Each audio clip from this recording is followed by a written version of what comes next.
Geographically, Elisha is situated in the midst of other communities. The geographers say that it is located between latitudes 7.43 degrees north of the equator and longitude 50.40 east and 50.45 east of the Greenwich meridian. And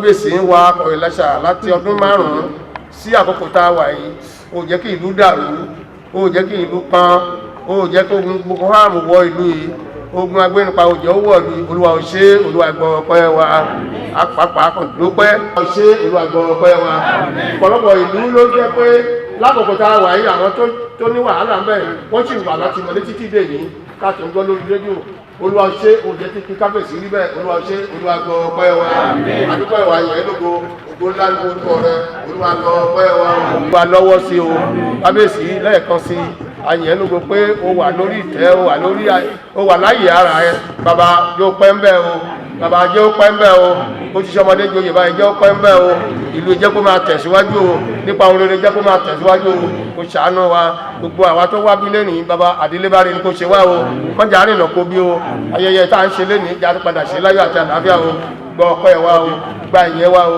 Jésù Olúwa wa. His Royal Majesty aláyélúwà ẹni yìí ẹni ẹ̀yẹ ọba Àjàyí Olúwaṣẹ̀san ọmọlàgbà ọlọ́run kọ́nà ọ̀dánàgúwọ̀ ẹ bá mi pé kábíyèsí o ọdún ìgbìmọ̀ èjìrù oníkùmọ̀jìrù torí ètìtọ́ sí àsìkò rí His Royal Majesty ọba Timothy Ìbíníká oníkú ọ̀fíìpọ̀ bàtà gbègbèríkú 24/7 kábíyèsí o ẹni báyìí ìrápọ̀dé náà ra jẹ́ òun náà ni kábíyèsí ọba ẹlẹ́sùn tìlú Ẹ̀sùn àtàgbègbè Ẹ̀sùn ẹgbẹ́ káwọ̀ ẹ̀kọ́ ọdún ogun yẹn máa rọ́dún o àmín ọdún ní ṣe ìṣàṣe kábíyèsí oníkòyí ẹ bá mi pé káwọ̀ ẹ̀jẹ̀ rí kábíyèsí sáà ní wà léyàn lọ kábíyèsí ọba lókè Praise the Lord. ọba nígbàna ẹkúlé o ayọ̀ àdìsọ̀fún ìbílẹ̀ ní àwọn adáwọ̀ ìgbó èwe. praise the Lord. mo fi àsìkò yìí kí bàbá wa Sàrédé Kábíyèsí o. adúmọ̀ pé bàbá wa ọba tó gbọ́ ọlọ́mọdúró bàbá mẹ́ta nọ́sẹ̀sì kò ní jẹ́ bẹ́ẹ̀ bàbá ọlọ́mọdúró bá kílé o. Káwọ́ olúbúrẹ́ kòkè. ẹjọ́ gbogbo bàtà tètè líle torí táìmù amọ́yà àmẹ́yọ kọ̀ọ̀kan ẹjọ́ bá dìde dẹ́bà kí gbogbo kábíyèsí o. kábíyèsí o. wọ́n obìnrin ó lẹ́yìn tó jẹ́ olórí obìnrin ọba ti wí àwí yeye àrò òun lọ nìkan ṣáájú gbogbo obìnrin ní ìlàsàbí yeye àrò òun lọ lórí obìnrin bá kílè bá jẹ́ àwọn kábíyèsí àwọn àdéjọ wọ́n. Kábíyèsí ẹ kú jọ. Praise the Lord.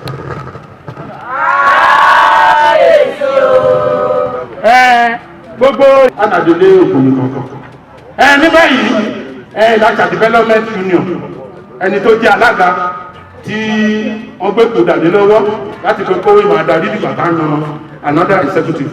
Òun náà ni ọmọ wa Barrister Tajudeen Ahmed lọ́yà tó mòye ẹ̀bá akílé. Kábíyèsí. Ẹni tó jẹ́ secretary òun náà ni ọmọ wa Bọ̀dé Thomas òun ni secretary. Kábíyèsí o. Òkè ọ. Ẹ̀kọ́ bá dìde o ènìyàn lórí.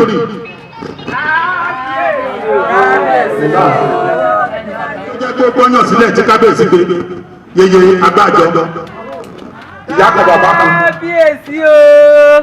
Adépẹ́ lórí bàtà pẹ́lẹ́sẹ̀ mo kí gbogbo lọ́ba lọ́ba o. Ní àjẹjúra wájú o. Ayájẹ jíjẹ o. Ṣùyí màá dárú o. Àbí kábíyèsí ṣe wọn ayọ̀ láàbáyà ṣe o.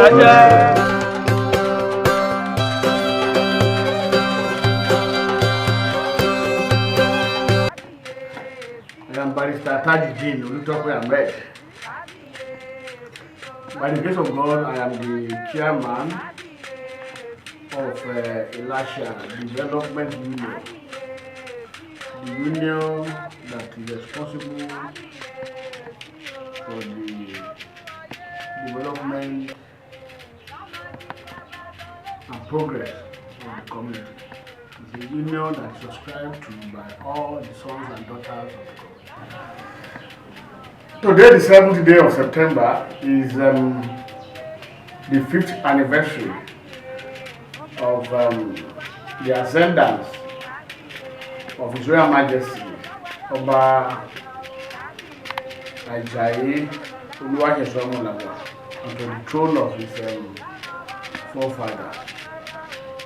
He became the Oba of Ìlàṣà on the 7th day of September 2015 and beyond.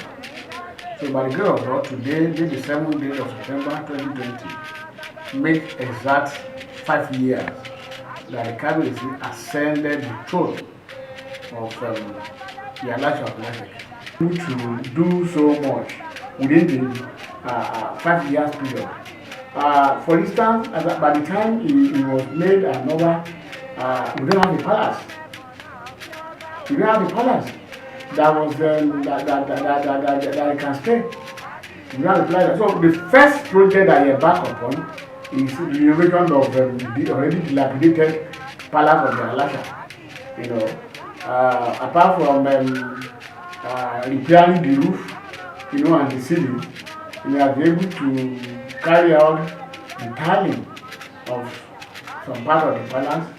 We put in place, you know, 4 city rooms, and they have been able to furnish the 4 city rooms. So now Ìlàṣà can, you know, host, you know, as many visitors as possible, different group of visitors, you know, in the palace. So generally, Kábíyèsí have been able to transform the palace, you know, and unlike the situation where the palace was not habitable, the place is now habitable, and it's a place that we can even host people, and that we have been hosting people, dignitary, you know, very important dignitary. So that is one of his contributions to the community. That been using his connections, influences, you know, to secure, you know, opportunities for the sons and daughters of the community. The indigenes of Ìlàṣà Ekiti should be appointed in the political office position, because he keep on telling them that Ìlàṣà indigenes participated, you know, in the political struggle, you know, of the current administration in Ekiti State, that we have APC members of Ìlàṣà Ekiti, and that they should be appointed. So he keep on advocating, you know, for better job placement for our people. As we speak, Kábíyèsí, through the effort of Kábíyèsí and his chief and the support of the sons and daughters of the community, we now have another secondary school in place. So the building is in place. So we have Ìlàṣà City College. Ìlàṣà City College came on board during the tenure of the Kuben Kábíyèsí. So speak, you know, the buildings are now in progress.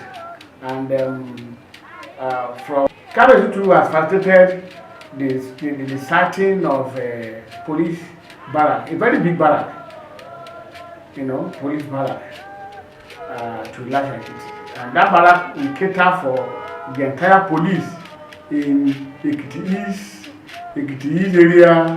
area command. We now have an area command that is in charge of the local government. The area command, even though it is situated in Omoke Ekiti, the barrack where the police will live, all the police from Ilasha down to Omoke or the other part of Ekiti local government is situated at Ilasha. It's a very big project. It's a very big project. So they started building. Some of the buildings have been completed. Some are still under construction. And that is one of the achievements of our Kabiyesi. Then Kabiyesi has facilitated the establishment of a unit of security, civil defense. Civil defense here. We now have a unit of security defense here. So now they are now on ground. You know, don't like the police. They are now on ground. Then besides, we have cassava industry that is fabricated here by the Kabiyesi. We have cassava industry here in Ilasha too that have been situated here. So we do the tender of the Kabiyesi. So then our market, which happen to be the biggest market in the local government anyway, Owodemowo market, Owodemowo market. In spite of the fact that it's a very big market where revenues come in more than any other market in the local government, Kabiyesi discovered that what is being recorded for Ilasha, you know, is far below what they are generating here. As a matter of fact, some other smaller communities, you know, our job to generate more revenue than the Owodemowo Ilasha market. But upon his coming on board, he switched into action. And he has to engage necessary authorities in the local government. Today, because of his proper monitoring of the market, because of his adequate superintendence of the market, what the market is generating now to the covers of the local government, you know, to be the best of the revenue generated so far. So, and he has been able to reorganize the market in such a way that a commodity that are the same, you know, are now being sold in the same part of the market. If you want yam now, you now have a yam market in Ilasha. If it's cassava, we have a place dedicated for cassava. And if it is clothes, we have a section dedicated for clothes. So it has bring orderliness in the market, and it has made what we call it has made buy and selling, you know, easier in the market. Then besides, Kabiyesi has allocated chiefs into different sections of the market, you know, where they now superintend and they manage whatever crisis that may emanate from each of the sections. Of course, human relationship, there's no way you can rule out misunderstanding, and with the presence of this chief in this different sections of the market, you know, they quickly intervene and resolve whatever misunderstanding that may come up from each of these sections. So the market now is a model, you know, to other markets around, and that is one of the framework of the Kabiyesi. The Kabiyesi is from a background that has to do with security. So he has been able to deploy a lot of his know-how, you know, and ensure that there are adequate security network in the community. Ibikíbi tó bá wà tá a sọ pé ohun nǹkan tó ń lọ nílùú Kabiyesi ṣèpàdé pẹ̀lú gbogbo wa lóòrèkóòrè. Eléyìí ti jẹ́ àrà ọ̀tọ̀ tó yẹ pé àwọn àwùjọ tó ti ń ṣẹlẹ̀ kò pọ̀. So ẹ jọ̀ọ́ ẹ bá fún Kabiyesi látẹ̀wọ́ fún gbogbo àṣeyọrí yìí. nǹkan tí kábíyèsí ń ṣe lápáta ilé ọmọ ìlú ta mọ̀ ó pọ̀ àwọn ìgbàgbọ́ ló máa sọ tán ọ̀pọ̀lọpọ̀ yín ló sì máa láǹfààní láti sọ sí àwa gẹ́gẹ́ bí olùdarí ẹgbẹ́ ọmọ ìlú akànwá kí kábíyèsí pé wọ́n kó oríire ni àti pé àwa dúpẹ́ lọ́wọ́ wọn wá dúpẹ́ lọ́wọ́ wọn ọpẹ́ la jẹ wọ́n nítorí pé kí abẹnìkan sípò kó máa sìn wá kó sì máa sìn wá dáadáa láì ṣùṣàgà fún ọdún 5 ó tọ́pẹ́ tàbí kò tọ́pẹ́ tọ́pẹ́ tó ọpẹ́ yẹn ni a fẹ́ ṣe fún kábíyèsí ara ọpẹ́ yẹn ló gbé ìjókòó ìkalẹ̀ tí mo sì wọ́n pé inú gbogbo wa ló dùn sí àwa ń ta alájọ ẹ pé bá a ṣe mọ ọjọ́ èmi èyí bàbá wa àti ẹwà ń bí a sì fẹ́ pẹ́pẹ́pẹ́pẹ́pẹ́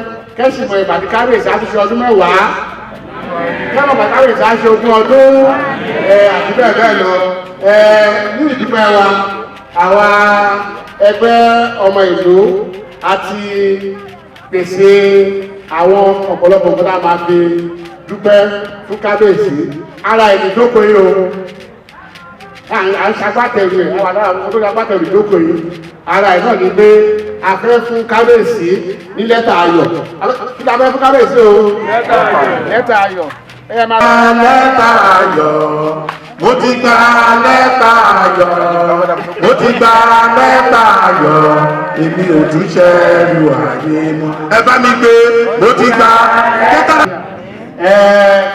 ara kan tí adúgbò fi dúpẹ́ lọ́wọ́ bàbá wa náà tí wọ́n ti ń sìn wá láti bí ọdún 5 òun ni àgbẹ̀yẹ yìí afẹ́fẹ́ dúpẹ́ lọ́wọ́ wọn pé wọ́n kú iṣẹ́ takuntakun Ìbàdàn Development Union àfẹ́ fún kábíyèsí ní àgbẹ̀yẹ yìí wípé kí kábíyèsí pé wọ́n kú oríire ayẹyẹ ọdún 5 tí wọ́n ti ṣe àti pé ọ̀pọ̀lọpọ̀ ayẹyẹ lóye ni wọ́n máa ṣe lórí ìtẹ́ bàbá wọn kábíyèsí. káwọ́